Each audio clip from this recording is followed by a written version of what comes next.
Hey there, it's Kim Hesse and welcome to Event Ninja News, the place to get hints and tips for your next business event. Today's episode is all about that beautiful, scary, exciting position of taking over an event from somebody else. So the event has been run in the past, but you're now the event manager. Maybe the person who used to run the event has left your company and you're in charge, or maybe you're the new event manager on the project. So this one tip that I have had reinforced to me most recently is that you want to get your hands on photos or any files from the event that happened the previous year. So let me give you an example of what has been reinforced to me. So we got an exciting contract just recently to manage an upcoming conference. And the person who managed the event last year, they're no longer with the company. And you know what, there's not a lot of files and not a lot of resources that I can sort of look at from last year. But what I do have access to are the photographs and some invoices from the venue. So to piece a few things together, this is what I'm looking at. But the photos to me were the key and what I want to reiterate during this episode for you. So I was looking for specifically the stage setup and the way that the room was set up, so that when I'm trying to find a new venue and look at the way that we should set the conference up, I was looking for anything in the past that could help me with these ideas. So when I was looking through the photos for the way that the stage was set and the way that the room was set, I found some invaluable information that's not only going to save our client and the event a lot of money, but it's going to help us run the event more efficiently for the guests, for our clients, and for our sponsors for this upcoming year. So what else did I find? I found that at the venue, last year, they didn't use the inbuilt registration desk that comes with the venue, that comes complementary with the venue space. And so what happened is the registration desk was actually split between two trestle tables, and the doors to the plenary were in between the two divided registration tables. So I guess this isn't ideal for registration in the first place, but also this registration table was taking up valuable space that we could be selling as sponsor tables.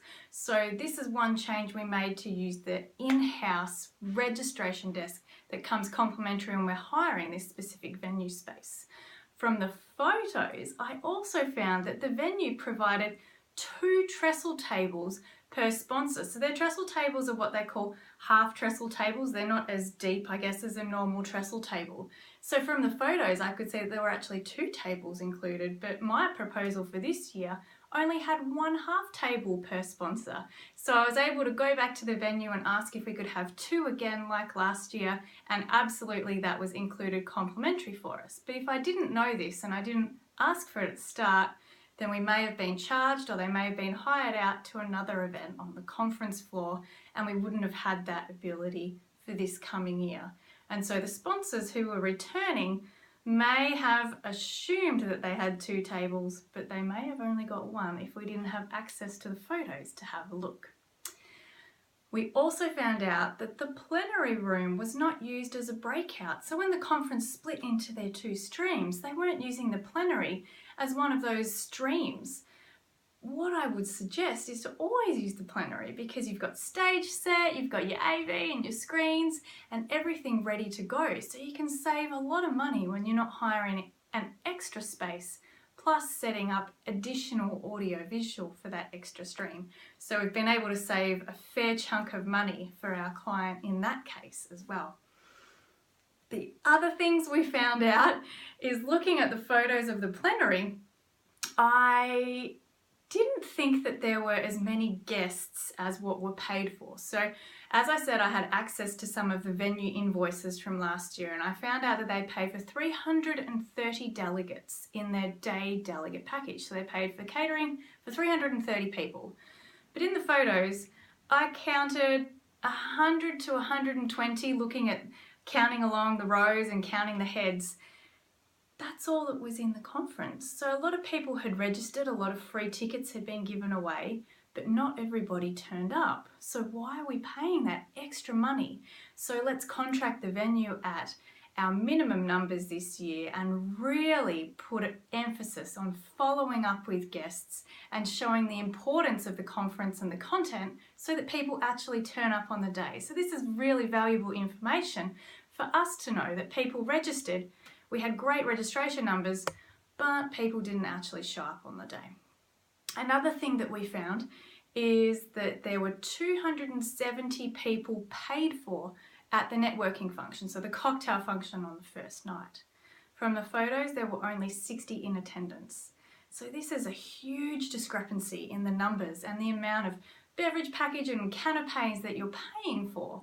So in this, we can see that we don't want to be contracting that event space for the maximum amount of numbers. Let's go in and contract at the minimum, but also let's manage the registration process and ask people when they register for the conference if they actually intend on coming to that cocktail function, so we can get actual numbers and be giving the venue our real numbers and only paying for the people who attend that function.